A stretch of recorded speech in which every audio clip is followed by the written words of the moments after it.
I now call this meeting of the Kansas State University Student Governing Association Student Senate to order. Please rise for the Pledge of Allegiance. I pledge allegiance to the flag of the United States of America and to the republic for which it stands, one nation, under God, indivisible, with liberty and justice for all.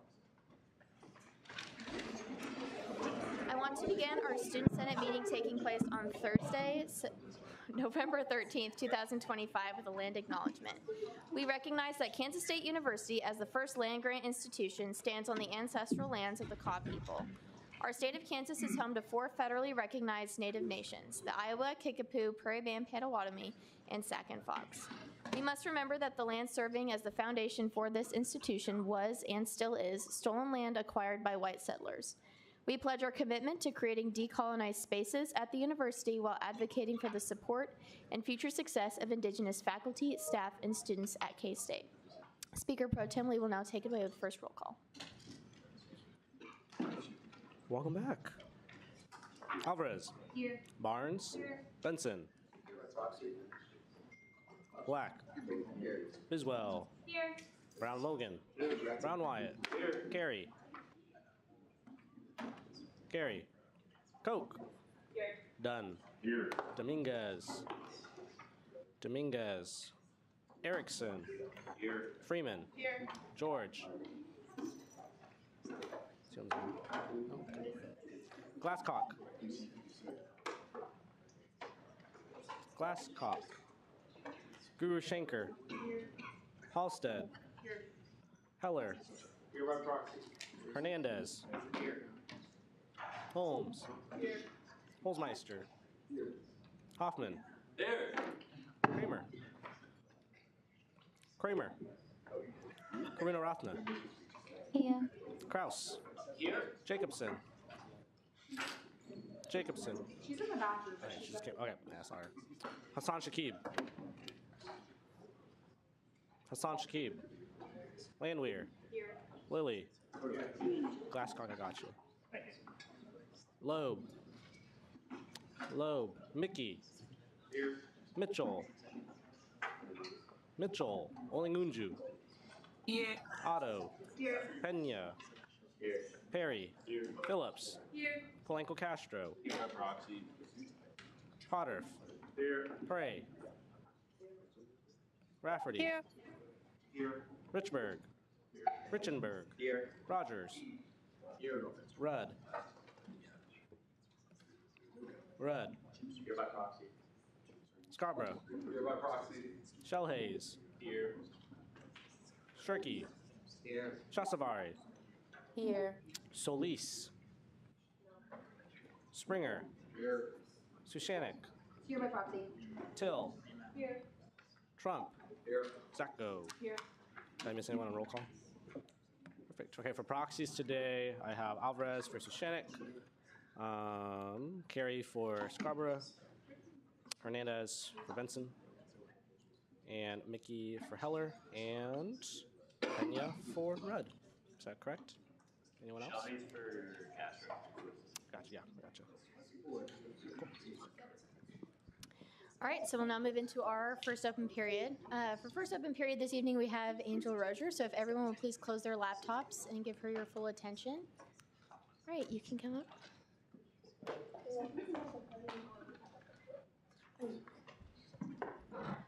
Good evening, everybody. I'm Angel Roser. I am a Kansas legislator. I represent the 67th, the 6th, 7th district of, of Kansas, which is the west side of Manhattan. I'm the first Gen Z legislator in Kansas, so it is only fitting that I would bring a brain rot reference to when I go speak to other people who are chronically online. A little bit about me.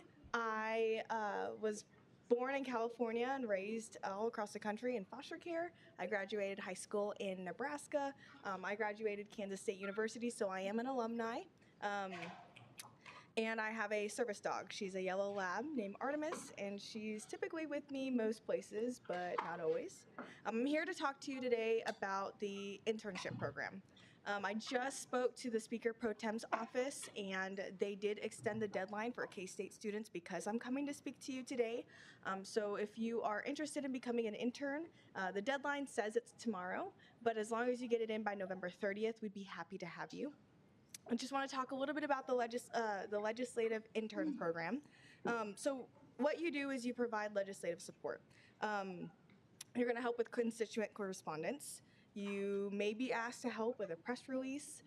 There are a lot of different things that you do as an intern, but mostly you should know that you get paid for mileage and you get paid for your time. So it's a great way to network, to build your resume, to build connections, and then also to serve civically in the state of Kansas. It is actually a really big deal to become an intern at the State House. I can't take all of you as interns, nor would you want to, depending on what party you affiliate with, but we'd be happy to have you there. Let's see. That's pretty much it about the internship program. If SGA is willing, I'd be willing to take questions. Absolutely. Are there any questions? Chair Shirky? Yeah. Do you know how many of K-State students from SGA have been through this program before, and what those outcomes have been like? I don't, but I can tell you of 2 people who have done the internship program. I won't name any names, but one person was an SGA. He was an intern for our current majority leader. He then was offered a job as a student. So when he was finishing his studies here at K-State, he was also working for us in the State House. A very valuable role as a communications director. He has since moved on to a critical lobbying role across not just the state, but across this region and across the country with a huge lobbying group. So that is a prime example of somebody who excelled in their networking, has been able to meet really prominent people across the country, will be invited to DC for future events. Another person is somebody that I know who wasn't a K-State student when he interned for us last year, but is a K-State student now. And the amount of networking that he has done and the amount of bandwidth that he's been able to take on at his age has been really incredible. I see a lot of myself and all of my mentors in him and his ability to work hard and have ethics in his life and in his work. So those 2 examples of interns that I've seen who were involved or currently involved or futurely involved in SGA, but particularly of K-State students. Thank you. Speaker Pro Tem Lee? I think I also wanted to share too. I was an intern with one of the former that she's mentioned, so we would go to Senate together, and then we would go to Topeka together. So pretty cool experience for everyone, and you get paid. I guess, Ms. Roger, can you talk more about like the compensation aspect of it? Yeah, absolutely. I just want to make sure because we did redo some part of our internship program. So they don't have it publicly available for what that is going to look like. I know for sure you are reimbursed for your mileage, and then you do get some sort of stipend that comes with it. I think they're renegotiating how much that's going to be, so that's not public access information, but it definitely will be because if our salaries are public, then what interns get paid are public too. Senator Halstead? What are the start dates for the internship? The starting date is going to be the beginning of session. The Thursday prior to the start date of the session is going to be a mandatory internship training program that is held by the Speaker Pro Tem's office. It's pretty rigid, but it's not super hard. There are some peers in the room who have been through that process that could answer how that goes. I was never an intern for the State House, but I do know that all of the interns that I've had a really pleasant experience with it. And then I believe they are compensated for their mileage to and from Topeka as well for the training. And then most interns your schedule is what you make out of it. And so one of the students that I talked about prior, he dedicated Tuesdays and Thursdays every week to go to the State House. That was not required of him, but he did overextend how much he was required to be there. I do believe that you only have to be there like 8 days out of the 90-day session. So it's not a huge time commitment. For my intern was actually just there every other week on Monday. So she was there on Mondays every other week and was able to get her reimbursement and do a ton for my office. Sorry, do you mind raising your placard? Sorry. Okay, Senator Trump. Are you guys looking for any specific majors or just any major in general? Any major in general. I've seen people who have majors in musical studies intern for us because every single topic that you could study here at K-State is something that is lobbied on and things that we can pass bills on. So regardless of the committees and everything, if you are going to school for, I don't know, milling sciences, but you have an interest in child welfare, it doesn't matter to us what you're studying. If you have an interest in child welfare, we'll get you connected with a legislator who's on the child welfare committee. Time for questions has expired.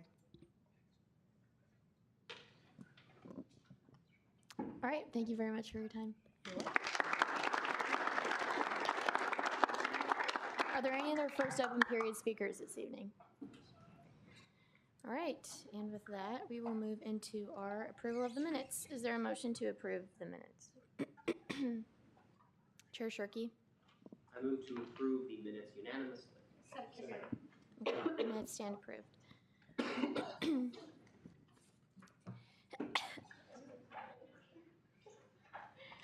All right, so as a reminder, member at large applications are still open, phase 2 mentees, if any of you are interested in that. Also, to streamline any communication to the comms agency, please remember to fill out the social media post request form. And then finally, we are recognizing Senator Chase Glasscock for his critical work in supporting Cats Cupboard during the recent government shutdown. Chase collaborated with directors at Cats Cupboard to ensure that students facing financial uncertainty had consistent access to essential resources. Thank you for your dedication, Chase.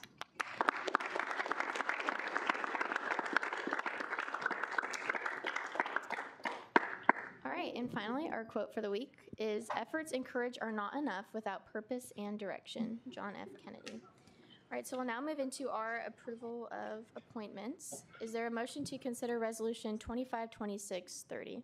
Senator Zacco. Move to consider resolution 252630. Okay. Will the author please come forward?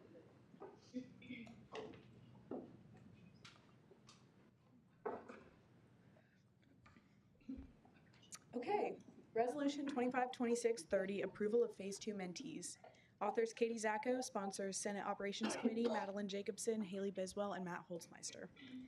Whereas the KSU SGA Emerging Leaders Program has concluded Phase 1 for classes A and B, whereas Phase 1 totaled 42 registrants, with 36 of those registrants attending at least one session, whereas a total of 28 Phase 1 participants met the minimum eligibility and attendance requirements as outlined in Article 6 of the KSU SGA bylaws, whereas out of 28 eligible participants, 25 showed interest in Phase 2 and completed a standardized interview and selection process with the Emerging Leaders Coordinator, whereas applicants were evaluated on their leadership ability, enthusiasm, desire to play an active role in KSU SGA, and passion for helping and advocating for students, and whereas all 25 applicants demonstrated the aforementioned qualities and were selected to move into Phase 2 of the Emerging Leaders Program.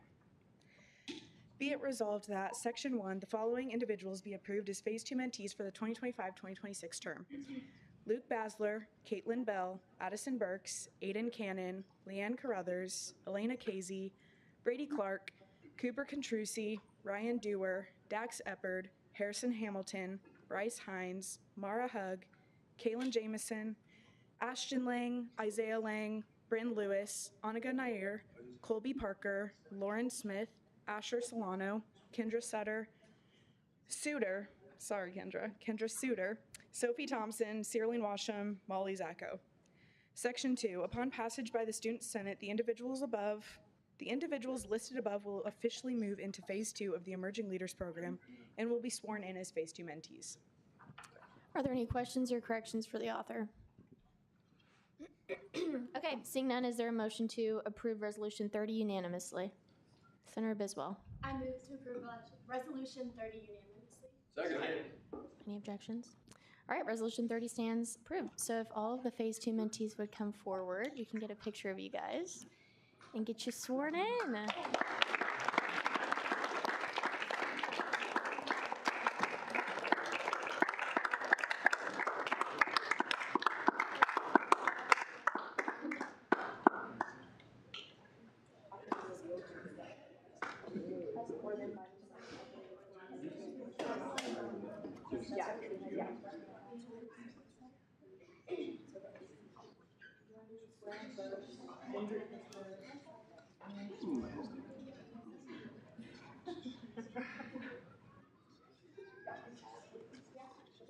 Perfect.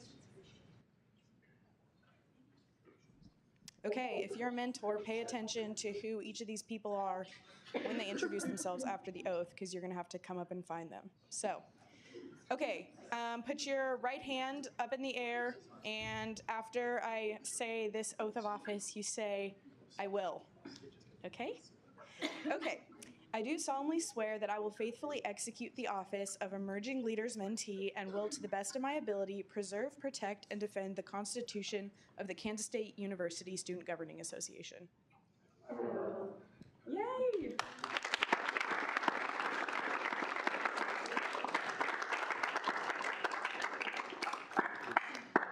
This is so exciting. Okay, so we're going to go down the line. You're going to introduce yourself, name, major, hometown, and if you remember from our interviews, favorite smell. So think of your favorite smell. Mentors, pay attention to who each of these people are. Not all the mentees are here, so if yours doesn't get called, they'll be here next week. Hello, my name is Asher Solano. I am a strategic management major and a political science minor. Hometown, Manhattan, Kansas. Favorite smell? Freshly cut grass.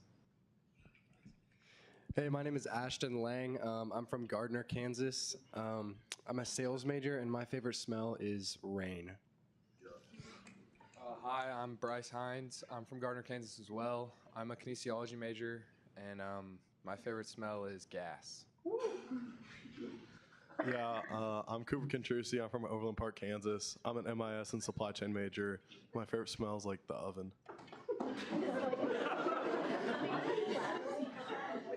Like something cooking in the oven. Yeah.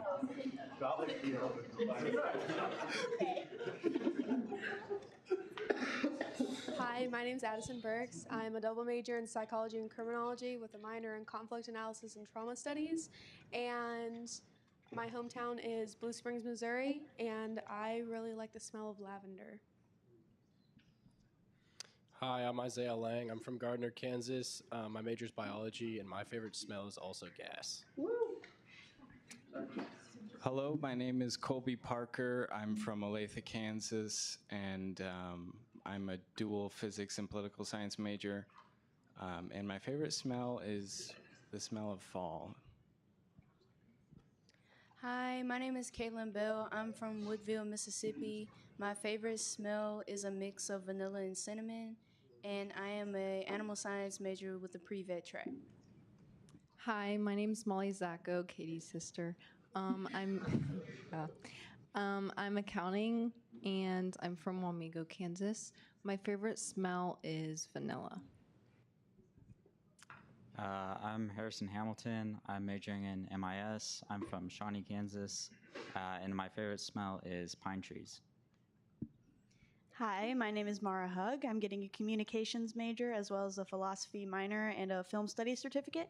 I'm from Olathe, Kansas, and my favorite smell is probably maraschino cherries. Hi, my name is Cyrline Washam. I am majoring in architecture, and I'm from Olathe, Kansas, and my favorite smell right now is fall.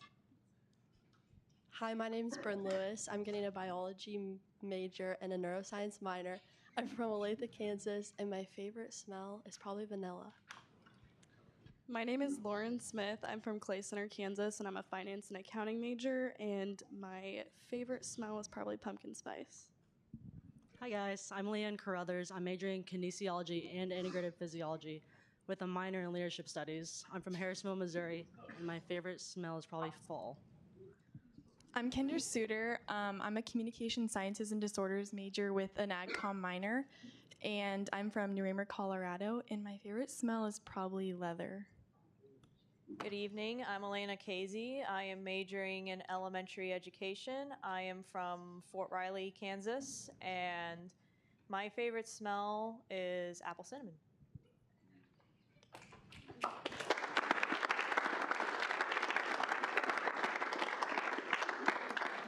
Okay, we're going to switch together for a mentee group picture. Mentors, keep their faces in your mind. They might be out of order. Okay, switch together, make a couple rows. If you guys could come up here and we can try to stay away from the screen as much as possible, that would be great. Yeah, like kind of slide in this corner. Oh, sorry. Yep, and then just stack, find your window, act like you like each other. I think you can scream. Yep, and Molly and Bryn switch. Molly, come to the front row. You got some big heels on. Yeah. Okay, let's make a third row. We need some sorority squatters. Yeah.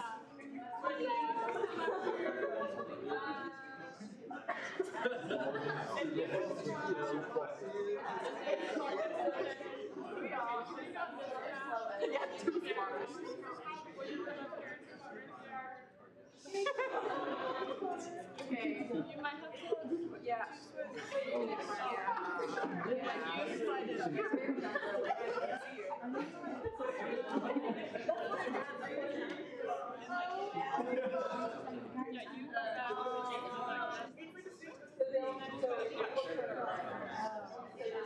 need to make sure you see the camera back there.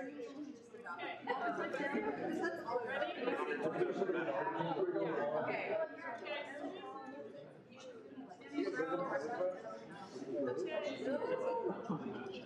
Gotta get one word. Okay, stay there for just a second.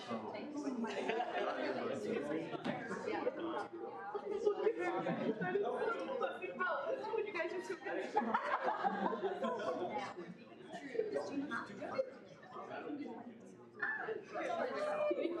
Okay, don't go back, Okay. This is the long-awaited, I am most excited for this, the long-awaited mentor-mentee reveal. So mentees, come back, stand in a line, and face that wall. I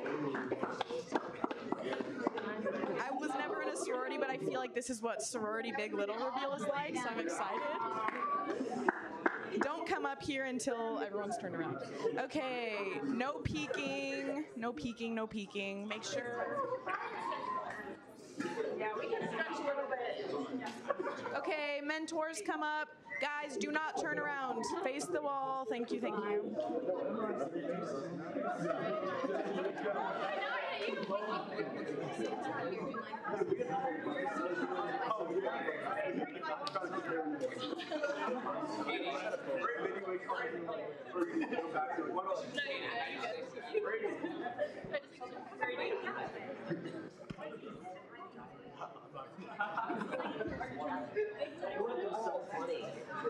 Alright, that's been funny. Okay, hold on, let me make sure everyone has someone. Okay. Oh, this is so cutesy. Okay, guys, can we do a group countdown from 4? I don't know, it's funny. Okay, ready? 4, 3, 2, 1. Turn around.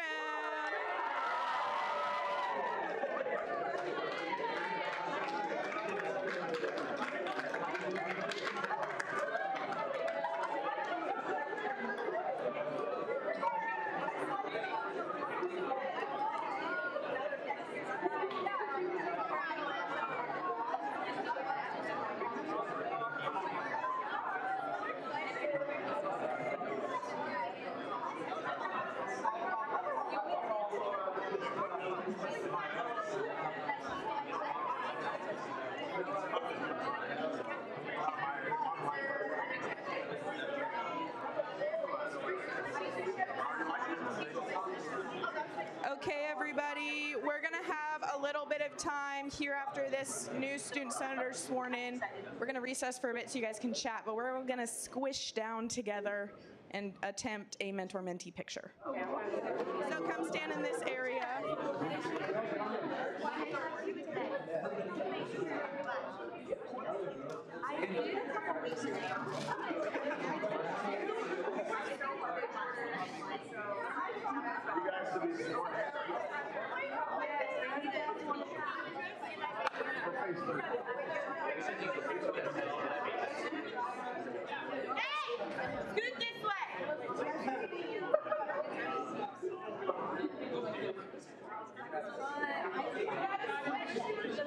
Guys, let's squish some more, squish some more. You don't have to be directly next to your mentee. Let's all squish.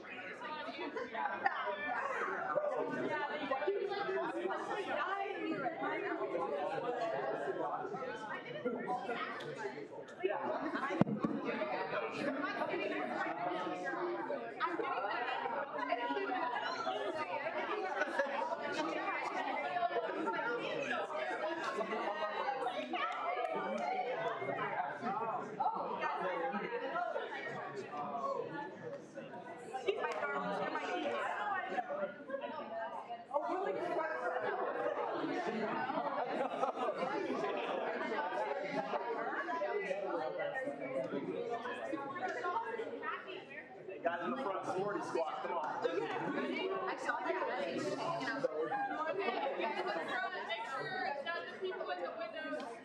Find the window, everybody.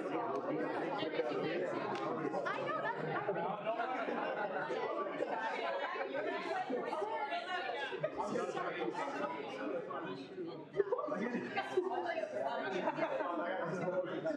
Okay, ready?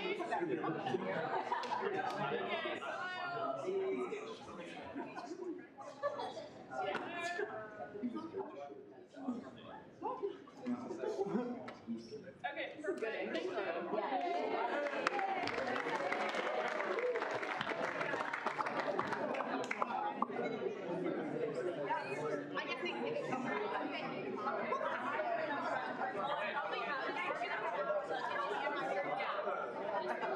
Okay, so after this next senator is sworn in, we're going to recess for 5 minutes so you guys can chit-chat and meet each other more. Because we have some people that need to leave for other things. So let's go sit down.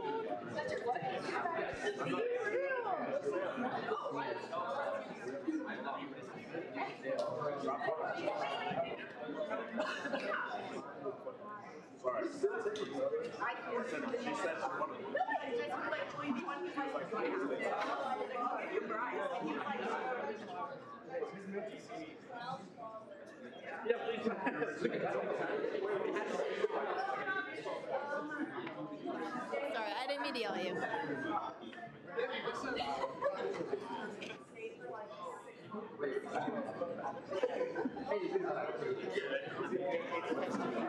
All right, if everybody can make their way back to their seats, we're going to wrap up our approval of appointments.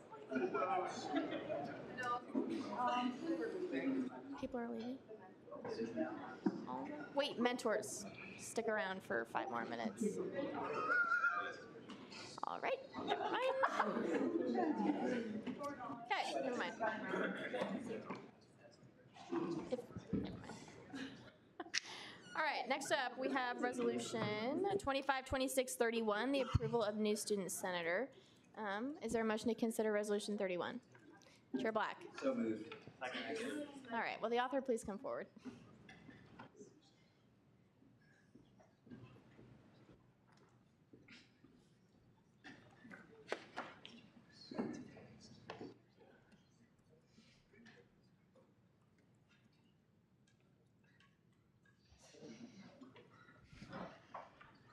Resolution 252631, approval of new student senator. Author Joseph Lilly, sponsors Senate Operations Committee.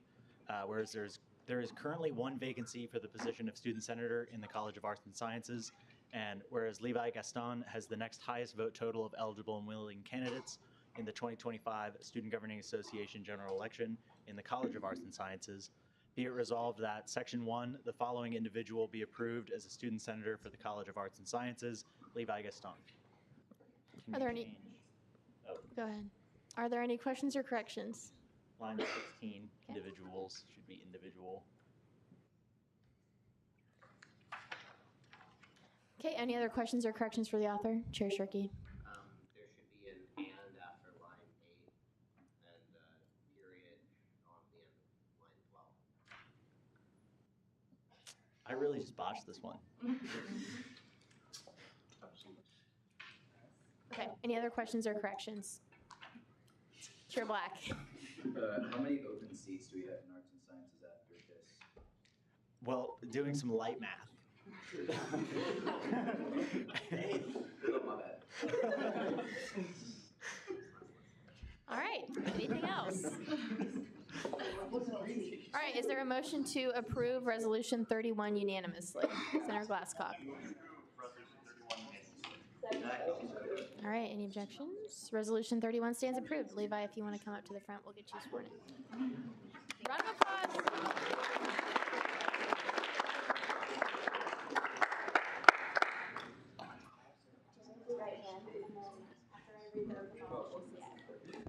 Okay.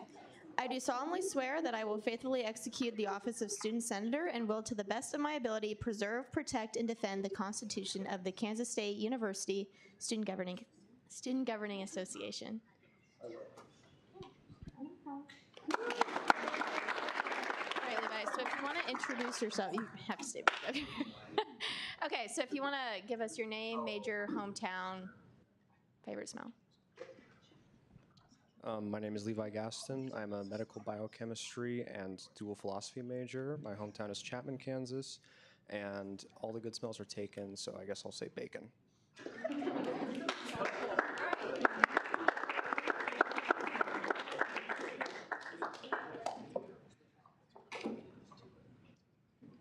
Senator Zacko. I move to recess for 5 minutes to allow the mentors and mentees to chit chat. Second. All right, all in favor, please raise your placards now. Proxies raised 2. All opposed, same sign. Okay, please be back here by 7:38.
All right, if everybody can make their way back to their seats. Hope you guys all got to chat some more with your mentors and mentees.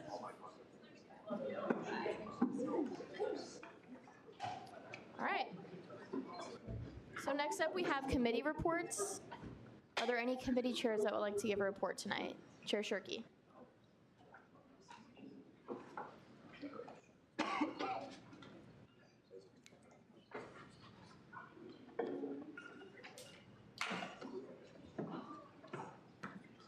gonna get two things for you. Thing number one, student issue survey. So again, SGA is putting out an annual survey on November 17th.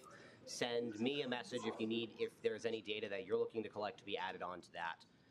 Thing number two, far more interesting. Oh, I sent the link and the QR code for that in the KSU SGA channel. So I would appreciate it if all you would distribute that within your respective colleges and departments. And then the second, far more interesting thing is, as will eventually come up under direction of the pro tem, we're working with, at an SGA level, our leadership in parking, such as Director Tucker of Parking Services, to make sure that students have representation within the infrastructure of parking services. Because ultimately, parking problems are your problems and your voters' problems. And I'll be having some various small group meetings. And so if you have any questions about things like existing parking rates, both for citations and yearly permits, and how those are going to evolve in the next few years and what students can do to control or influence those rates, send me a direct message and we'll work something out. Any other committee chairs that would like to give a report? Chair Lilly.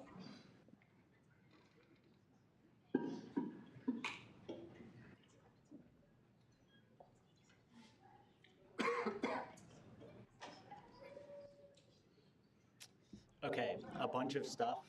First off, GovDocs are done-ish. Next week they're finalized, but for now, if anyone is so inclined, over the next week, it's open for bug hunting. If you find any errors, tell me. I'll give you candy or something. So that should be finalized next Thursday, and it'll get sent out to everyone. I'll send the preliminary ones to everyone tonight. After Senate today, there's a legislation workshop. So if you want to stick around, we will be writing a mock piece of legislation, going through the whole process, all of the weird little things you need to know to write it, how to submit it, everything like that. And then there's a party afterwards, the location of which will be divulged at the workshop because I'm trying to bribe everyone to go to it. I think that's it. Perfect. Any questions? All right, thank you. Any other committee chairs that would like to give a report tonight? All right, are there any? Oh, okay, Chair Black. Keeping us on our toes, I see. Yep. I just kind of want to hear your questions and opinions. So we are finishing up our sports club allocations process, and it's super exciting. But one thing we found is there is a need between our men's wrestling club, our women's wrestling club, and our jiu-jitsu club to kind of purchase new wrestling mats and stuff like that. So it's kind of been something that I've been working with the rec about. But before I kind of go further in this, I want to hear general questions, comments, concerns. I'm not passing a resolution or anything, but I do want to make sure that I'm not going up there and being like, the student senate is behind this, and then actually you guys all hate it. So, yeah. Philip? We recognize that speaker. Chair Shirky. So, could you, just start by giving us some background on the costs, the general need, and more specifically, defining how long has this been a problem, and how are you confident that this is something that is relevant to the SGA, and how much dollars would it be relevant? So the dollars would be looking about 10,000, and Student Allocations Committee has we do have the power to pass a capital expenditure if that's the route we end up taking. There's kind of some little nuances to doing this of purchasing things for multiple clubs to use. So that's kind of where coordinating with the rec is coming in place. But yeah, does that answer your question? Yes, thank you. Cool. Any other questions? Senator Glasscock. Oh, is the idea that it would be housed in the rec, would the rec be adding funding in? So and that might be, yeah, I've talked to Sam about this briefly, but one route we could take is working with the Student Service Fee Committee to give the rec an allocation, or they're under review, so giving them something with the stipulation that they purchase these mats. Now, in preliminary conversations I've had with the rec, they're kind of like, if we don't have to deal with like housing the mats, or we don't have to deal with like checking them out and things like that, we'd prefer not to. But I don't know that we legally can just purchase something and say it is to be like purchase something for 3 different student groups and just let them fight it out. Joseph, you got something? Why don't you just buy it for one of them on the condition that they share it and play nice, and then the SAC chair can just consider them like whatever it is you call it, out of line, and not fund them if they are not playing nice. Sounds like you want to great. The issue with that, and that might be a route we end up taking if it's just like the path of least resistance. But housing, part of the reason why I'm originally talked with the rec is like, hey, if we purchase this and just give it to this group, can they store it there? Do you have the spaces to do that? And they're like, we do, because they're storing like some of the old mats there right now, so we could do that. But they're like, I mean, we can't be storing everything for everybody at a certain extent. But the thing with student orgs is sometimes they can fluctuate in their activity quite a bit from year to year. Maybe if they have like some strong leadership come in and graduate and then leave. And I would also hate for them to be like a breakdown in camaraderie. If like all of a sudden, I'm not really worried about men's wrestling and women's wrestling, but if let's say that we purchase them for men's wrestling, which is what we'd most likely do, and then they're like, okay, jiu-jitsu, you can use them from noon to 1 p.m. and situations like that. Follow up. Are you going to ask about the enforcement? Why don't we just buy it for one group and not tell them which group?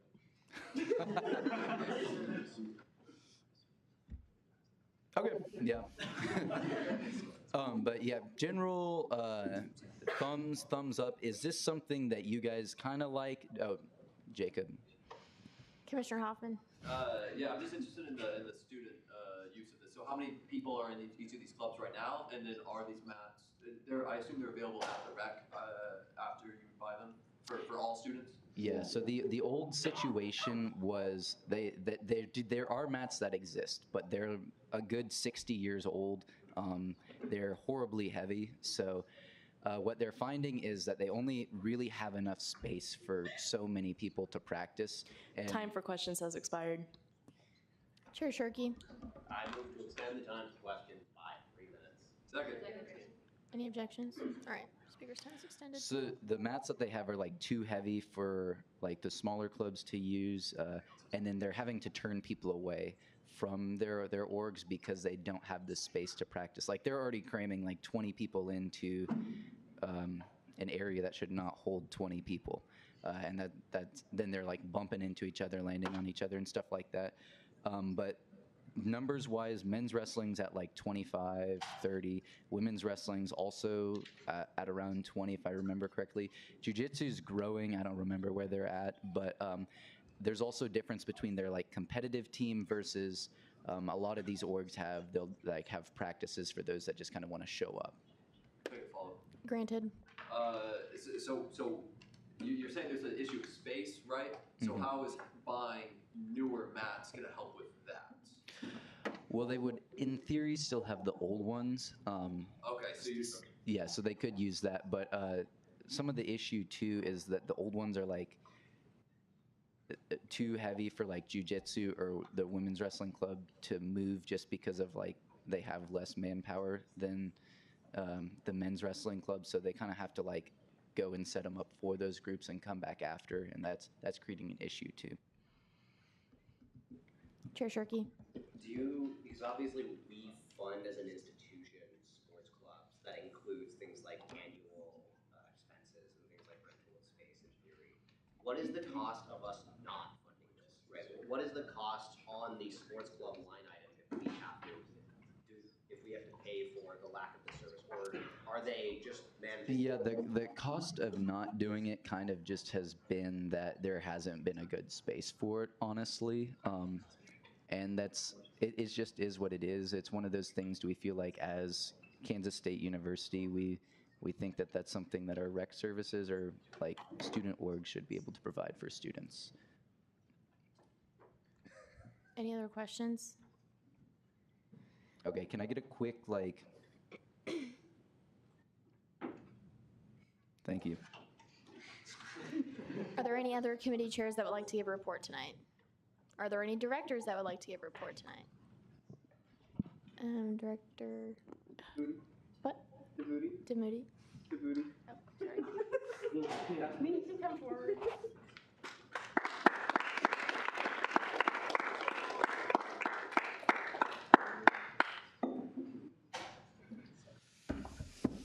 Okay, hello everyone.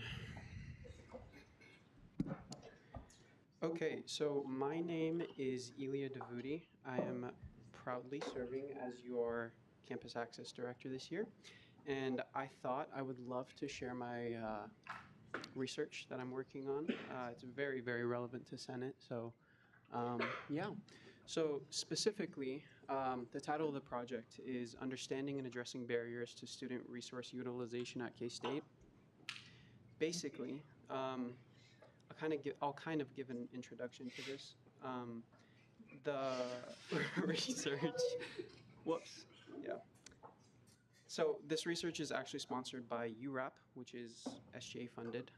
It's $2,000 for this research project. So, and also I would like to give credit to my mentor, Dr. Mirta Chavez. She's Assistant Vice President for Student Belonging.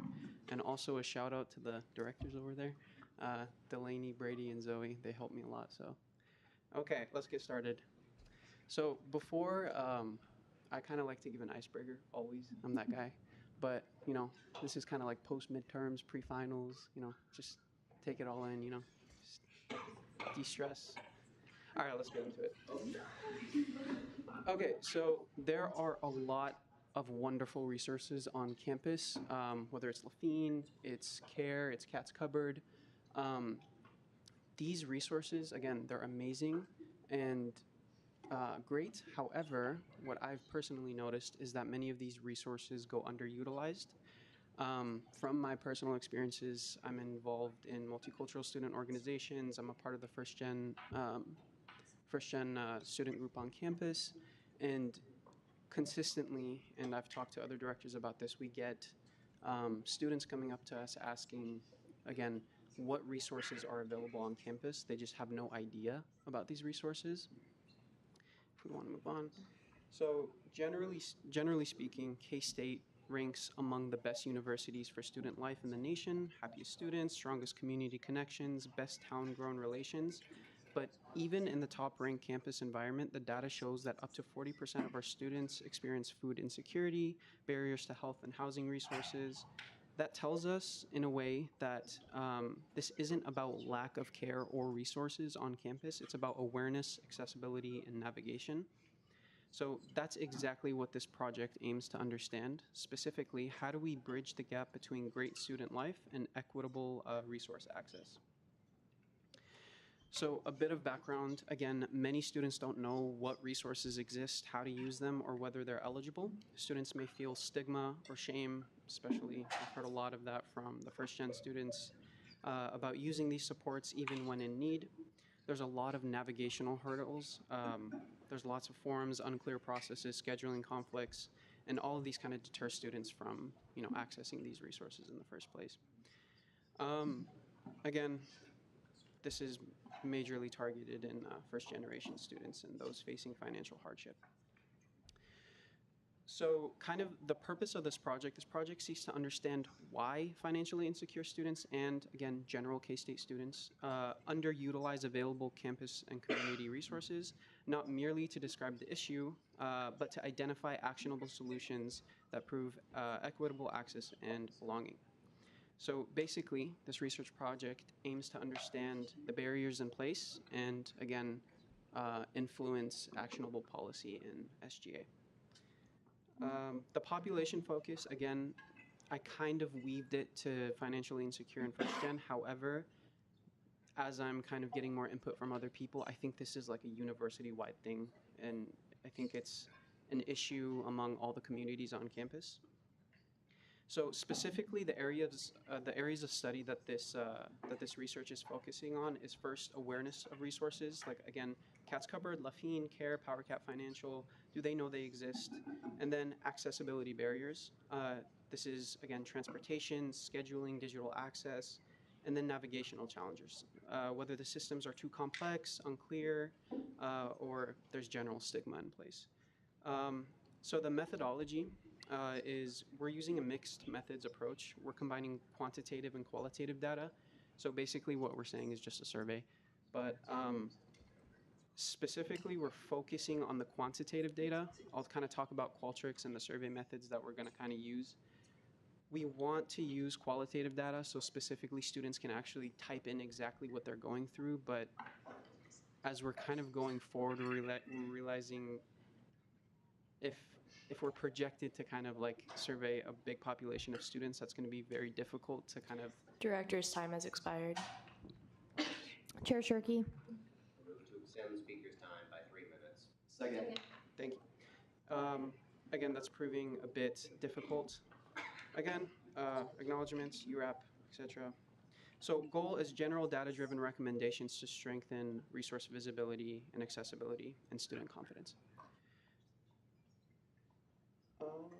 Methodology and data collect. I think you skipped one. Yeah, there you go. All right. So again, we're just using Qualtrics.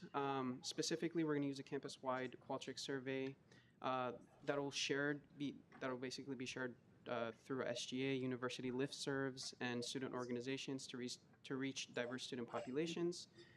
Survey focus areas, again, awareness, barriers, confidence, data analysis. So responses will be aggregated and coded through quantitative analysis. Again, we're going to use Qualtrics. Yeah, that's about it on this slide. So specifically on this survey, what we're thinking is that the students put in their demographics on the survey. So I mean, if they're first gen, if they're traditional, non-traditional, etc. And basically the survey will be tailored specifically to them. And we'll keep following up on questions that apply to their demographics. So, where's it? No, you're right. Sorry, demographics. So specifically, there's a really big appeal to you senators because I really, really need your input on the type of questions that we need. You guys know your student populations the best, so you will be able to give me very, very valuable insight on what kind of questions you want to see. If you want to move on, there's kind of examples. Yeah. Survey design and demographic targeting. Sorry, I know it's confusing. It is the 9th slide. Yeah. There you go. Okay, so some of the questions, like, which of the following resources are you familiar with? Have you had any scheduling conflicts, transportation, or digital barriers ever prevented you from like using a service? How confident are you in managing your finances or understanding financial aid? Do you feel any stigma or hesitation from using these university programs? And further, I think this last question on effectiveness is really important. We're specifically not just focusing on what students think their barriers are. There are some students that have used these resources and see big gaps on the effectiveness of these resources. So again, that's data we can acquire to kind of influence some change. I think we kind of covered everything. If you want, you can go to the 11th slide really quick. There you go. Okay, so why your input matters. Again, with 21,000 students, you guys represent like 350. Director's time has expired. Chair Shirky. Move to suspend the rules and extend the speaker's time by 2 minutes. Okay, speaker's time is extended. Thank you. Sorry. Again, you guys represent around 350 students each. So you guys, again, you know your student populations the best. What I'm specifically asking of you guys is that ideally a week from today, I'm going to be hosting a focus group where, again, all the senators are invited. specifically to give your input on like what kind of data do you want to see from these students? What questions do you have? As long as it's in the realm of accessibility, we can add it on the survey. So again, ideally it's a week from today. So how to prepare? Again, think about your student groups you represent, first gen, working students, etc. Bring ideas for questions or barriers you observed in your community, and be ready to offer suggestions on how the survey can capture diverse experiences and promote high participation. And then the last slide. So this is the GroupMe thing. You guys don't have to show up to the meeting, even if you guys, shoot a text in the GroupMe, say, hey, Elia, I want you to kind of focus on these student populations. These are some questions I have. If you could kind of get me this data, that would be amazing. So yeah, that's all I got for you guys. Thank you so much for your time.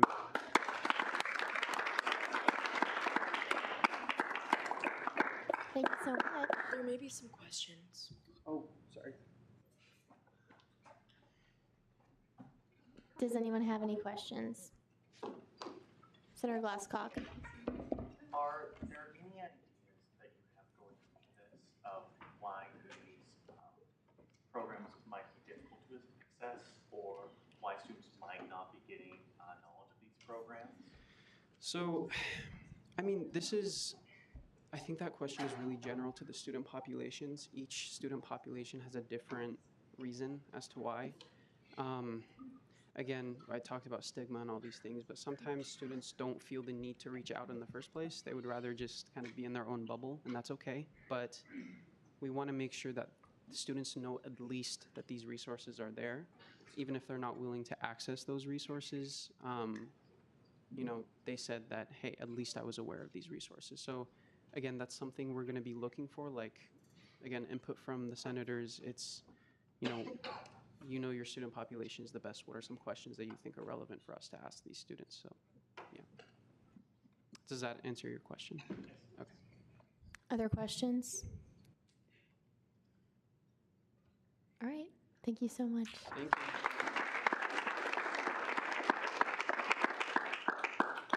you. Commissioner Hoffman.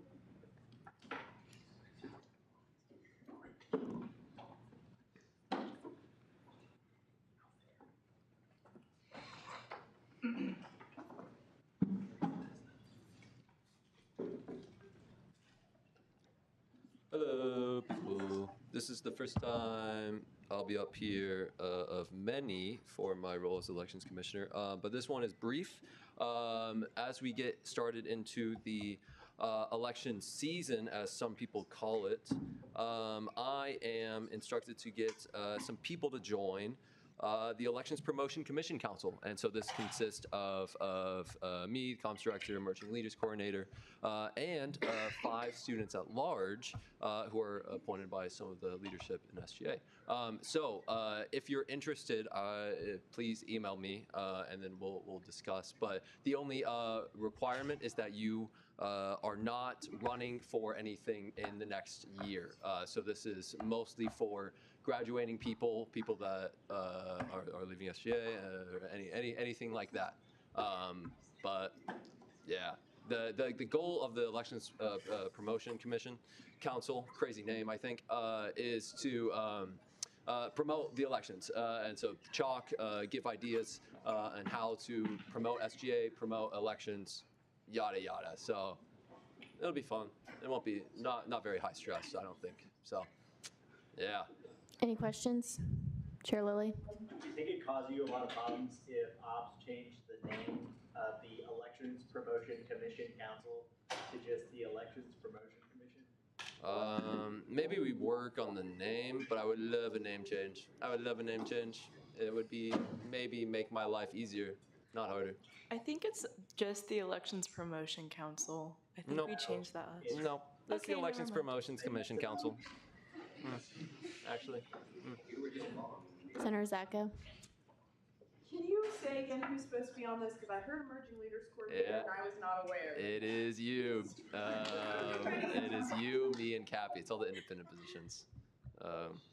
And then five students at large. So we'll talk. Okay. Yeah. Perfect. Any other questions? All right. Cool. Thank you Send me very much. emails. And it doesn't have to be a senator. It can be anybody. So if you know anybody that you want to volunteer.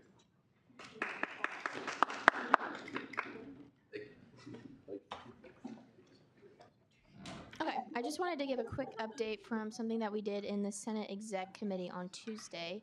Due to some unfortunate oversight from the previous administration, there was a resolution that unfortunately had not been passed out of committee. So that was the support for the K-State Study Gardens implementation. The Senate Exec Committee deemed it necessary to just table the resolution due to the fact that it just didn't really make sense to pass it out of committee at this point. So just wanted to give you an update there. Are there any questions? Perfect. Speaker Pro Tem Lee. Just sent out an email, folks, for all the caucus leaders, my lovely caucus leaders. We're meeting on Monday, FYI, at 5 p.m. Sorry, Emily, I know you were like unavailable during that time, but yeah. So just want to give you an update. Move the meeting time back. So get hyped, get excited. I can't wait. Are there any questions? Perfect. Amazing. All right. Any other directors that would like to give a report tonight? Perfect. And with that, we will move into our introduction of allocations. Is there a motion to consider the allocations? Chair Shirkey. I move to consider all allocations. All right. Will the author of Bill 252644, the fiscal year 20, well, you can come forward as I'm reading the title. The fiscal year 2026 student allocation to Hispanic American Leadership Organization.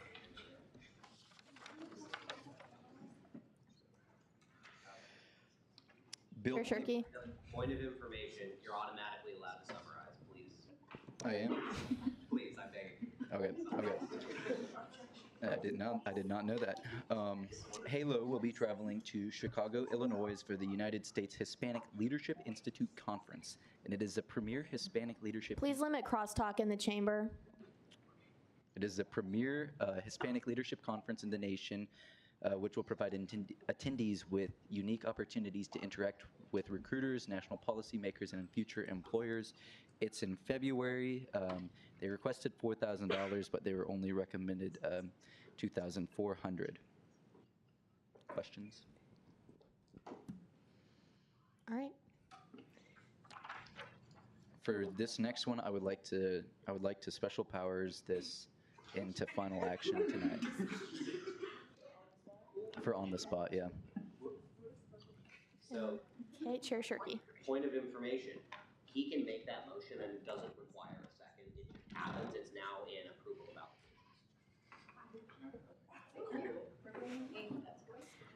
I'll make a note. Sorry, I'm just making a note. Chair Alvarez. Point of information, we can also make that decision to special powers that. Don't you feel important? You should counter. I am going now. Chair Lilly. Other point of information, Evelyn can also do that. Did you guys Anybody know, else able to do that? Then let's just did you share. guys know that if you author a bill, you get to come up here and read? That's crazy. Do I get to do that? Do I get that? No. No, you don't. No? All right, you can continue, Max. Point of information, Andrew has audit authority in case you guys wanted to know. Yeah, watch out. Yeah. So on the spot, they will be traveling, or well, I'll just read this. They requested funds for travel with the $200 limit up to $3,000 for travel-related line items. They'll be traveling to Chicago, Illinois, January 1st through 4th to attend professional improv shows, participate in workshops, and perform in live audiences. On the spot, outside of going to this, they perform live on campus every Monday at 8 p.m. And they also host workshops for students to learn how to improv. And then they do a lot of other events on campus. I would like to make a correction to whoever this matters. They are not a sponsored student organization. They are an affiliated student organization. What line? Oh. On line 21. Okay. How curious. And then they requested $1,500, and that's what they were recommended. And then we want to special order this because as an affiliated student organization, the process of receiving funds takes a while. So, yeah. Are we now in debate? No, finish the introduction of allocations, then we'll move to approval. Okay. Senator Zacco. Did they request 1,500 before the change, before the threshold was increased, and did they know that they could request more? So they requested, it was after the change, and it was updated in the form by the time they did that, but they were not aware. I did tell them about it, but the committee did decide that they felt that 1,500 was reasonable for like the expenses of the trip and for the amount of people going and stuff like that. Any other questions or corrections? All right.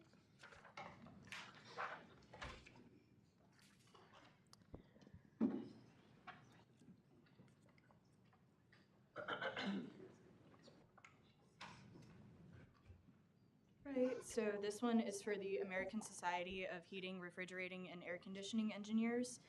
They are going to travel to Las Vegas for their winter conference sometime at the end of January to beginning of February. They requested 1,500 and we recommended them 2,600. Any questions or corrections? All right, thank you. Okay, next up we will move into the approval of allocations. Is there a motion to approve Bill 252645? The student allocation on the spelling prof. Chair Shirky. I move to approve all allocations. It's just the one. Yes, all one. Unanimously? Second. Okay. Unanimously? Philip, unanimously. Unanimous. Thank you. All right, Bill 252645 stands approved.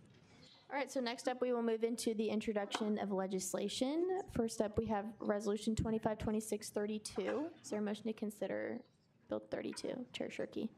I move to consider Bill 32. All right. Chair Lilly. I move to allow the author to summarize. All right, the author can summarize.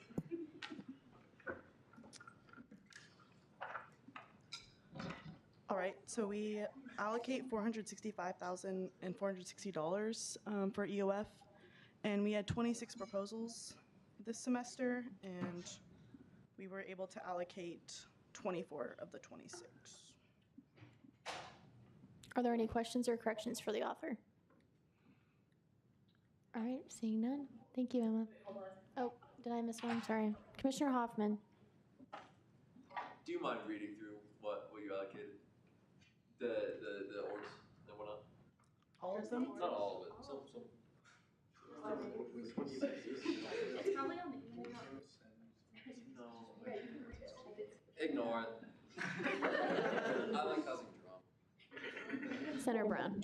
The summary was a little too short, and I'm a little too slow. So could you explain a little bit more what this is? Yeah. So we allocate money to scholarships, need-based grants, and GA and GRAs, and so we.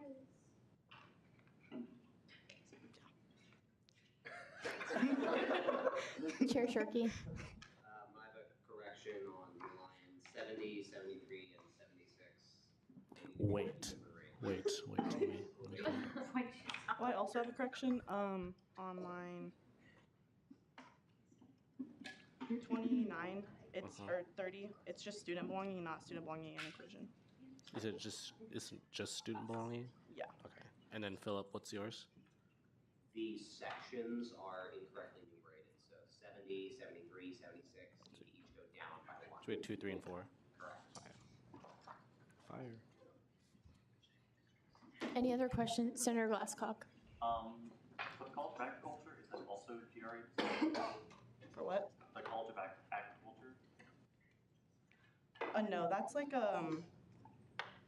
it's for first year students. It's they have their funding students' salaries for them to work with the first year. It's kind of like a CAT community, so that's not GAs.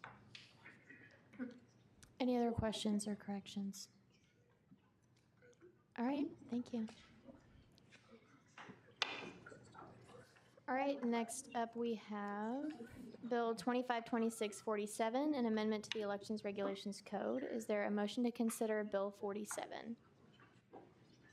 Chair Shirky. Move to consider Bill 47. Will the author please come forward?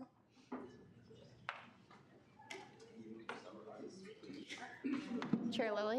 I move to allow the author to summarize. Second. Thank you. All right, the author can summarize. Bill 47, Amendment to Elections Regulations, blah, blah, blah, political talking points. Line 23 is the actual explanation of what this does. Candidates for executive office would be on a single ballot. Each candidate would campaign for president. Each voter casts 2 votes, just like in the Senate election, where you have the same votes is equal to the caucus that you're in. The candidate with the highest vote total would be elected as president. The runner-up would be elected as vice president. Joint candidates would not be allowed, which means that eligible candidates would campaign for the office of president. Section 1, because of the way it would be defined, you have to strike "and vice president" whenever you see it. So Section 1, same thing. Section 2, same thing. Section 3, change tickets to candidates because that's what it would be. It would be technically a single race. B, the joint struck. Section 4 is where the actual procedural change is happening. So currently, we use a ranked preference ticket, and so that means that you have president, vice president, campaign as one entity, and then you rank all of the tickets. The amendment would be 1 ballot, 2 boxes to check. Highest vote total president, second highest vice president. Section 5, strike the word "and" because those are separate provisions. All right, questions or corrections for the author? Senator Biswell. Okay, I have 2 questions. One, so you want all of the candidates for president and vice president under basically president, and then the highest is president, the second is vice, right? That is correct. Okay, so and also if this just like why? Yeah. Sorry. Good. That's the most important question. Yeah. So over in 2 out of the past 3 KSU SGA general elections, the election for the president and vice president has been unopposed. If this rule were in effect, the election would always be opposed, because even if there were, for example, only 2 names on the ballot, then there would still be a choice made by the voters, because whoever receives the highest becomes president and the second highest becomes vice president. So there's always some sort of technical choice regardless of the number of names on the ballot. That is the primary theory behind this legislation. Okay, and I have a follow-up. So what about people who like don't want to do the job of the president? Like, I feel like sometimes their point of running is like, president wants that responsibility and the vice president wants that responsibility, because obviously. Okay, that's kind of debate. Like, sorry. Well, I just like a question. So like, what do you do in that case? So the question that I will answer is, what would be the technical procedure for a candidate who is most interested in holding the office of vice president? Is that a debate-like question? Would I be allowed to answer it? Okay. Yeah. So the correct procedure for the candidate would be to run for office and then barely campaign, because then they would come in second. Okay. That it's as simple as that. Okay. Thank you. Speaker Pro Tem Lee. Phil, I know you mentioned on here some historical context in your bill. So could you tell me, when was the last time the United States had a separately elected president and vice president? Yeah, that's a good question. So when we started the country, we used the system. Around 1804, we invented political parties, and at that point, there was a mess where you would have the number 1 candidate would be like the Democrat and the other one would be the Republican. We amended that system because of partisan politics. KSU SGA is not a partisan institution, so the theory is that this will not be a concern. Also, we are more historical government than the one in 1804, which had been around for like 2 decades. So we have that institutional knowledge on how to run an election. President Kappelman. So you kind of talked about the 12th Amendment that removed this foolish system. My question is, do you think that this is, have you talked to people that have served in these positions? And also, did you consider the historical context that when people ran, they actively opposed each other even when they were in office? Yes, that's a really good point. So the first off is I have not, for example, asked Brady's opinion on this because the way I see it, this is a statutory change. I'd love to hear it, and I'm sure I will. But to answer the actual substantive question of what do you do when two candidates are elected who have like very different policy ideas that just cannot work together, because that happened in American history. That's why the federal government amended this, because it didn't work when you had a Democrat and a Republican on the same ticket. KSU SGA has not had an election in the past 3 years where the candidates for president and vice president were incompatible. And that is because there have been no other candidates. It's been unopposed 2 out of the 3. The only counterexample would be in 2024, 25, was Voldemort O'Malley versus Talbert and someone else. I don't quite remember. Thank you. We don't know what would have happened under the Voldemort-Talbert administration, but we do know that that individual went on to serve in the cabinet. And so the theory would be that the kind of people that run on this ticket are competent enough that there's no risk that they're not going to be able to just get their act together and govern concurrently. Senator Holzmeister. So I want to be the vice president. I don't want to be the president. Yeah. How do I campaign for office? Really, really tough. You have to actually thread a very significant needle. And that's the actual substantive change behind this. If this legislation goes into effect, you're not going to see candidates that just want to be vice president. And that's because the thing they would have to do is be just good enough to come into second, but not beat the president or lose to the runner-up. That's not really going to practically happen. If you are a candidate on the executive office under this legislation, your self-interest dictates that you have to campaign for the office of president, whether that's your ultimate personal ambition or not, because otherwise you simply will lose, because you will neither come in first nor second place. Senator Mitchell. Let's say I wanted to be a part of a team and I wanted to support another person. Yeah. In this piece of legislation, it seems like I wouldn't have that choice or the ability for the people running for office to decide the way that they want. You would be. So you wouldn't be allowed to report your campaign expenses jointly because you're technically running for your own candidacy. But if you and a buddy both wanted to hold executive office, you and them could both campaign really hard on the exact same set of issues. And then presumably you would both win because you would both have popular policies. And a majority of the voters would support you, so you would both get, most people would vote for you and your buddy, and you would both be elected either president or vice president. Senator Glasscock. Is there another student government association that you know of in the country that does this system? And if so, how does it work? Good question. So the answer is no. And the important caveat is that I also don't know of any other student government that has most of its president races uncompetitive, where there's only one button on the ballot.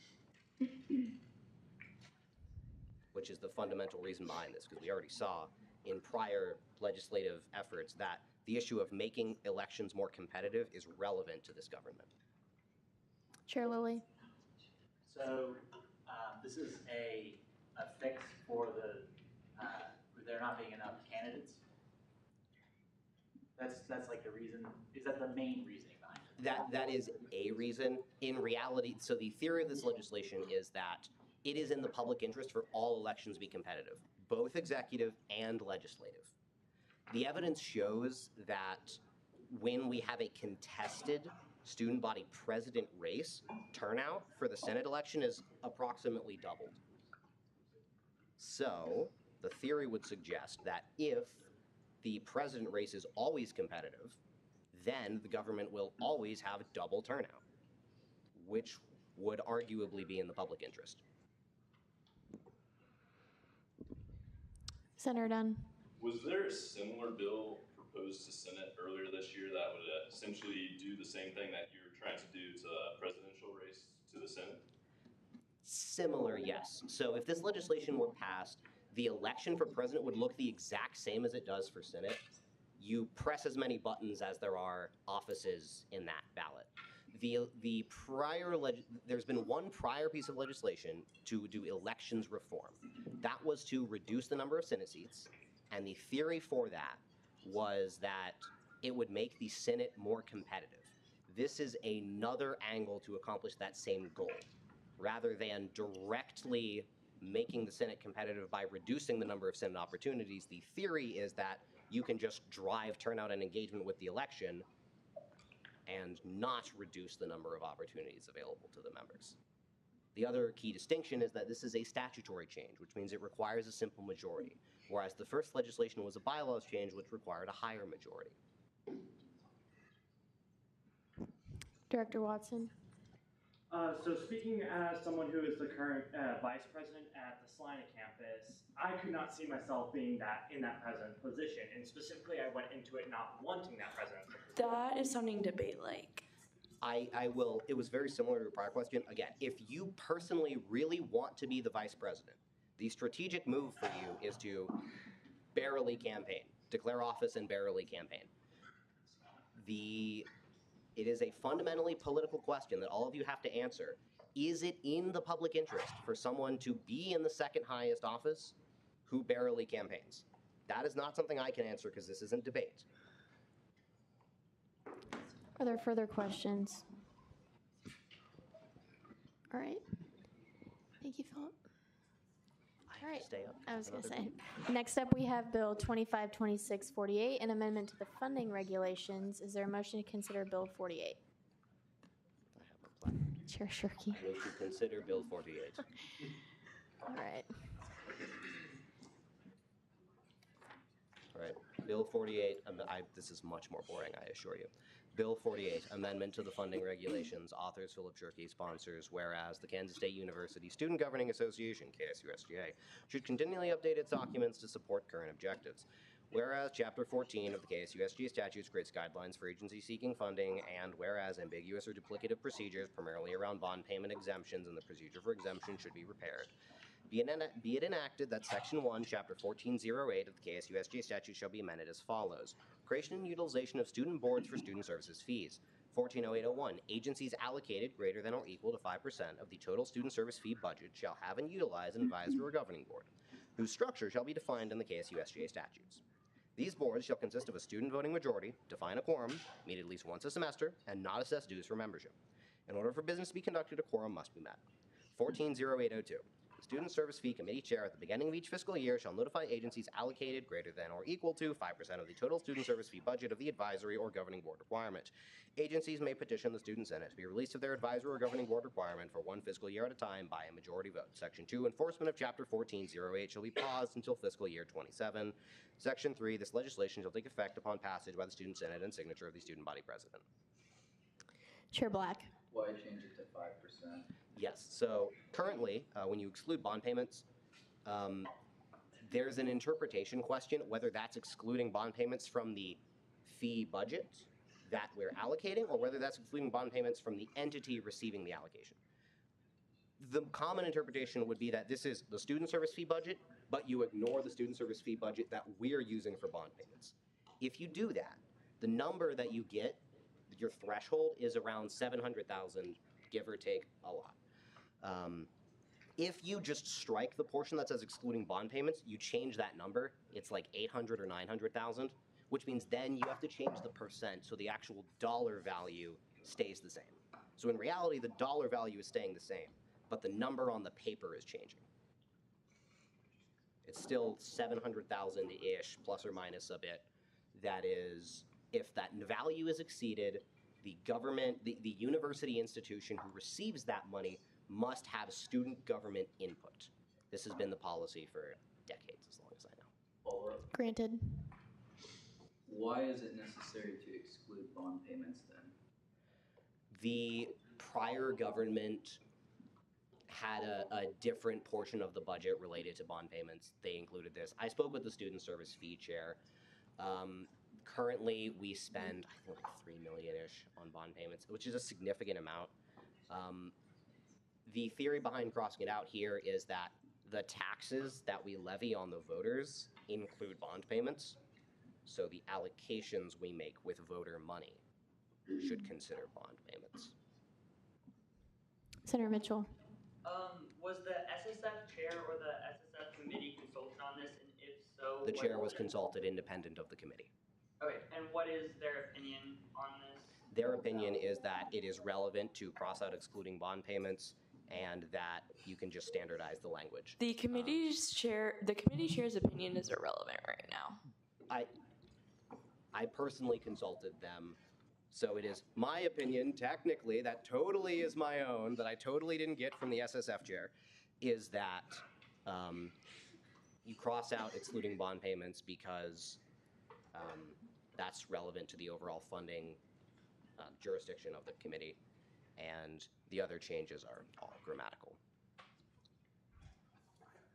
Commissioner Hoffman. I'm just interested in the change on removing, for governing boards or advisory boards, making recommendations to the agency, removing that part. They already make recommendations to the agency. We don't have to specify that. That's like the definition of an advisory board. Okay, so. Yeah. Wonderful. Thank you. Senator Glasscock. So just make sure, when we say advisory board, is that a student services committee or a separate independent advisory? Great question. All right, KSU SGA currently operates 3 advisory or governing boards. We operate the Union Governing Board. This is an autonomous institution that governs the student union. They set policies, they interact with the union director, and they manage certain union technical aspects. We also operate the Recreational Services Council, which serves directly under the rec director in order to make policies relating to the services that sports clubs and other athletically inclined people use. And finally, we have the Student Health Advisory Committee, which advises Lafine under the supervision of the wonderful Health and Wellbeing Director of the Executive Branch in order to help Lafine craft policy and support their operations, support awareness of health resources. These institutions have been around for decades because the founders of SGA thought it was in the public interest to require that large dollar items from the student service fee have an SGA component to them. They operate almost fully autonomously. You don't see legislation from SHAC or UGB here because they operate independently. It's all Section 14 does is it says, they exist, can we please have a copy of the bylaws? That is all that SGA does, because it's not in the public interest, according to the framers, to micromanage the union or Lafine or the REC or any of the other big institutions. Further questions? Senator Glasscock. What would an advisory committee for a bond payment look like? Nothing, which is why they don't exist, which is why it should be X'd. So the bond payments show up as a line item on the expense section of the fee. We don't advise the people that are paying the bonds. That's just something that happens with our government, as I think you know because you're in SSF.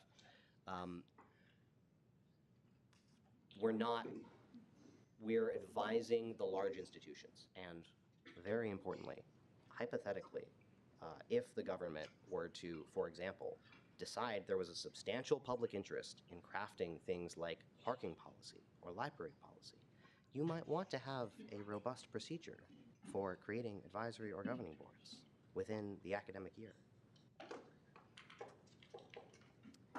Further questions for the author? All right. Thank you, Chair Shirky. All right, and with that, we will move into our second open period. Are there any second open period speakers this evening? Speaker Pro Tem Lee.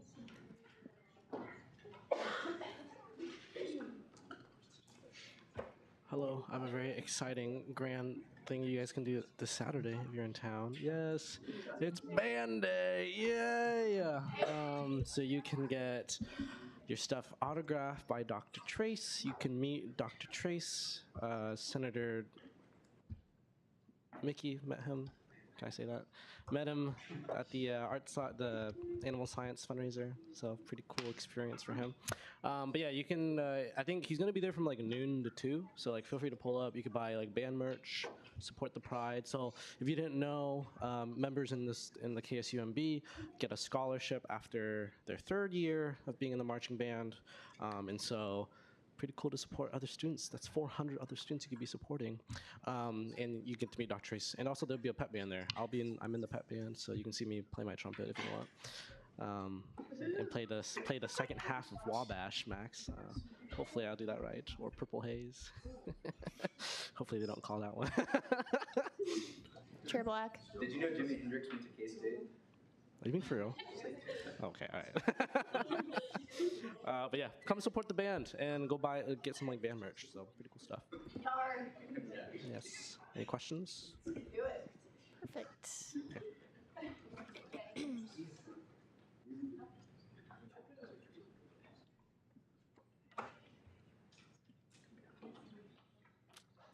Hi everyone, I just wanted to share another internship opportunity.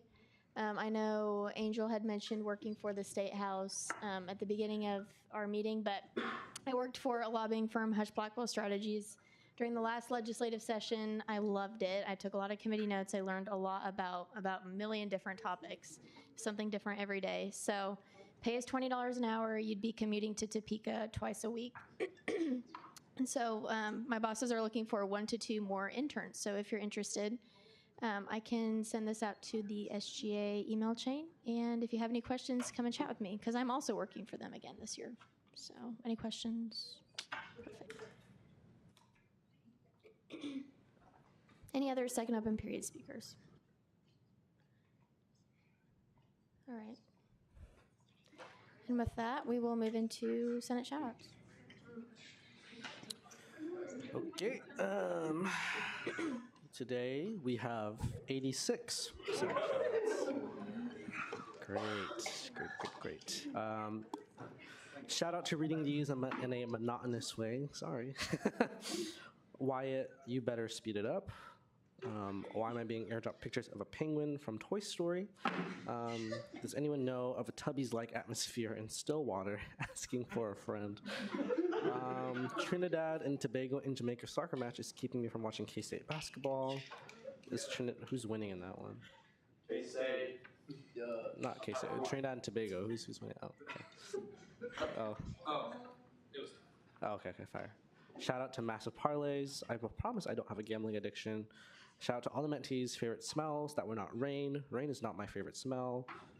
Rain is not a favorite smell, sorry. Shout out to my mentee, Caitlin Bell. Sorry I couldn't make it tonight. Sorry, Caitlin. F's in the chat. Shout out to Evelyn's cute outfit. How the British say aluminium. The only thing hotter than Wildcat Chambers is that cat's baby. Shout out to Papa's favorite meatball. Shout out to your mom. Have you ever heard of a Krispy Kreme? Was it crispy? Shout out to surveys. We love Dr. Trace. Shout out to horses in the stable. Shout out to GovDocs being done-ish. Shout out to Joe looking like a dapper gentleman while gentle parenting the Senate some more. Sorry, got me choked up there. Shout out Emma for keeping Senate short. It doesn't go unnoticed. Thank you. Shout out to the mentees. Okay, no more, please. I know I'll stop submitting stuff. I can't wait to travel 4 hours to watch this elite matchup. Wyatt Thompson, probably. Surveys. Yay, I love surveys. They are awesome, and I want 500% more surveys. Shout out to interim coaches in KSU opening a can of whoop ass. Shout out to Andrew in that killer fit. Shout out to Special Powers. Shout out to Crosstalk in the chamber. Glad energy is finally coming back. Shout out to Max giving up on watching basketball. At Philip Shirky. Do you have a date tonight? What's the rush? Shout out to Max finally watching basketball. Wyatt Thompson loves Andrew Lee, and I love Wyatt Thompson. And Andrew, why did your weight sound like the walk sign is not on cross? Max, I do feel important for having special powers. Shout out to doing light math. Shout out to legislative workshops. Shout out to our favorite band member coming to Stilly, Dr. Lee. I am not going to Stillwater this weekend, trust. Mommy's Little Meatball tooting the horn. Shout out to approving all 1 allocations. Get us some air conditioning. It's hot in here. Shout out to Joe bribing us with candy. I love a good survey. Shout out to GovDoc Scavenger Hunt. I want to win candy. Shout out to Chase. Oh, this is from me. Shout out to Chase Glasscock in his work off campus. It was great seeing you at the Governor's Conference on the Future of Water and your curiosity in sustainable water policy. So it was cool to see you there, Chase. Shout out to approving all allocation. Wait. Anderson, walk sign is on to cross. Anderson, walk sign is on to cross. Shout out to Alondra being awesome. Shout out to Red Bull spilling in the back. Hope y'all clean that up. Somebody turn on the AC. Did you have something to say? Oh, no, I was just going to say, who was it? Yeah, who spilled the Red Bull? Mira. Oh, public shame. Yeah, shame. Great. Shame on 3. 1, 2, 3. Shame. My parlay hit $40 on the line here. Shout out to Philip begging to summarize. Shout out to Max watching soccer. Shout out to Andrew being more excited about band day than tonight's meeting. Band day's awesome because I'm going to be there. Shout out to Over Under on Tie Night Senate, $65 for the win. Shout out to Matt loving surveys. Point of information, insert nerd emoji. Shout out to Mommy Little Meatball for playing the trumpet. Shout out to Hot in Here. Shout out to Professor Joe reading to teach some stuff tonight. Shout out to pulling out my calculator to do the math on art side vacancies. I'm sorry, Mommy's old meatball can't come to the phone right now. Why? Oh, because he's dead. Shout out to 60-year Mats. My name is Bill Snyder, and I love chocolate chip cookies. Shout out to Ilya's presentation, such a king. Can we do a survey about people's feelings about surveys? Shout out to Jimi Hendrix. Shout out to Max's Special Powers. Crosstalk in the chamber. Why is it hot in here? Survey says nothing. Oh, is that like from Family Feud? Survey says nothing. Cappy is dying of a heat stroke in the back here. Shout out to surveys that will be filled out by only 30 people. Shout out to my mentee. Shout out to Cappy on the table. Someone tell her it's not the weekend yet. Save that for Stilly, Cappy. Shout out to Cappy standing on the table for pictures. Hashtag anything for the photo. Where's the budget for air conditioning? Shout out to my jokes not being that funny because Andrew can't read in a proper tone. Sorry. Shout out to Joseph changing his name to Katie during the approval of new student senators. Shout out to Point of Information. Shout out Emma for authoring an allocation. I'm so proud. I'm so proud of you too. Shout out to Abelardo's. Go get you a torta and some queso. Shout out to Dean Debbie. Shout out to Mommy's Little Meatball playing the trumpet. Shout out to my early American history knowledge being tested today. Can you play my trumpet? Sure. Shout out to whoever submitted a link to a picture. I don't know what that is. Why is it hot in here? Survey says nothing. Cappy's dying of a heat stroke back in here. Oh my god. Wait. I think that's... Shout out to my favorite little boy, Andrew Lee. We love Dr. Trace. Read them all or else. And I think that's it. I hope. All right, so we'll move into our reference of legislation. Who is airdropping?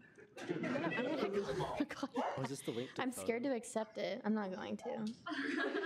Okay. Anyway, reference of legislation. This. Huh? Wait, who was it? Wait, I have another shout out. Oh, go. Sorry, I just wanted to shout out some very special people in this room tonight. The Flinchball Fellowship just selected its new Flinchball Fellows, and Cappy Hoding and Carson Rudd are 2 of them. So congratulations! Can't wait to see the amazing work they do. And Audrey Byers too. Oh my God, I forgot she's also got into that. So pretty cool folks are going to do really cool things. Oh, yeah. All right, wonderful. Congratulations, guys. So for our reference of legislation this evening, for student allocations, you will have Bill 25, 26, 44, and 46, tuition enhancements 25, 26, 32, Senate Exec 25, 26, 47, and student services fee 25, 26, 48. Chair Lilly. Why isn't 47 going to ops? Because it's elections for all 3 branches. I'm sending it to Senate Exec. All right.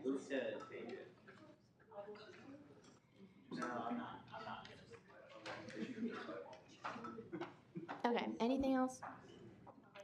Is there a motion to, actually, sorry, roll call. Speaker Pro Tem Lee will take a second roll call. Yes. Alvarez. Here. Barnes. Benson. Black. Biswell. Brown Logan. Brown Wyatt. Carey. Koch. Dunn. Dominguez. Dominguez. Erickson.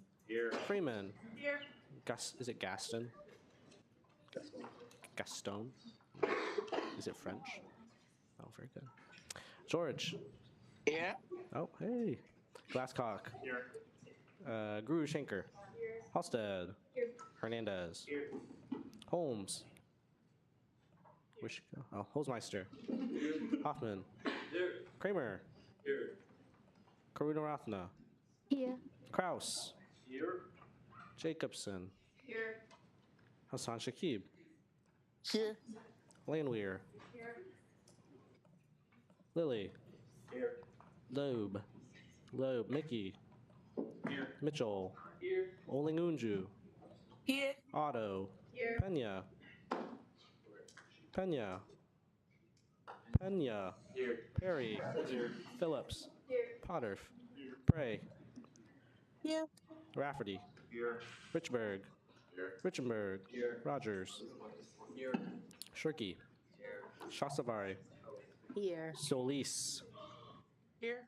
Springer. Oh, here. Till. Here. Trump. Sacco. Cool. Did I miss anyone?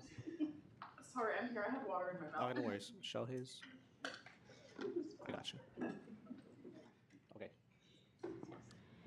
Is there a motion for adjournment? Chair Black. I move to adjourn until November 20th at 7 p.m.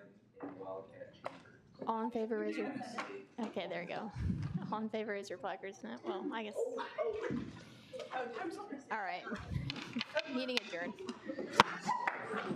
Oh. Legislation workshop is in here.